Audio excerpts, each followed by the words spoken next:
तर शरद पवार कधीच एनडीए सोबत जाणार नाही असं राऊतांनी म्हटलंय। पवारांची राष्ट्रवादी कधीही जातीयवादी पक्षासोबत जाणार नाही असं राऊत म्हणालेले आहेत। पवारांच्या विचारधारेत पंतप्रधान मोदींचा पक्ष बसत नाही।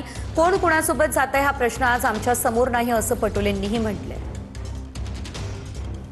माननीय शरद पवार आणि सुप्रियाताई सुळे हे ज्या पक्षाचं नेतृत्व करतायत, राष्ट्रवादी काँग्रेस पक्ष ओरिजिनल, डुप्लिकेट नाही, म्हणजे अजित पवारांचा राष्ट्रवादी काँग्रेस नाही, हा पक्ष मी खात्रीने सांगतो कधीही जातीयवादी आणि राष्ट्रविघातक अशा पक्षाबरोबर जाणार नाही।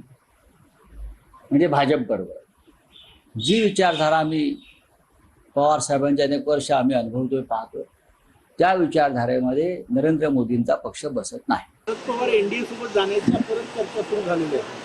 कुठेतरी पार्थ पवार यांनी आणि प्रफुल्ल पटेल यांनी शरद पवारांची भेट घेतली। बघा, मला असं वाटतं की आज आमच्या समोर कोण कोणत्या पक्षात चाललेला आहे याच्यापेक्षा देशातल्या तरुणांचा जो आज प्रश्न ऐरणीवर आलेला आहे, ज्या पद्धतीनं आंदोलनकर्त्यांवर AK-47च्या माध्यमातून गोळ्या चालवल्या आल्या, पॅलेटच्या माध्यमातून गोळ्या टाकण्यात आल्या आणि त्यांना आतंकवादी आणि नक्षलवादी, शहरी नक्षलवादी घोषित करण्याचा जो प्रयत्न जो केला गेलेला आहे, त्या गोष्टी आता आमच्यासाठी महत्त्वाच्या आहेत।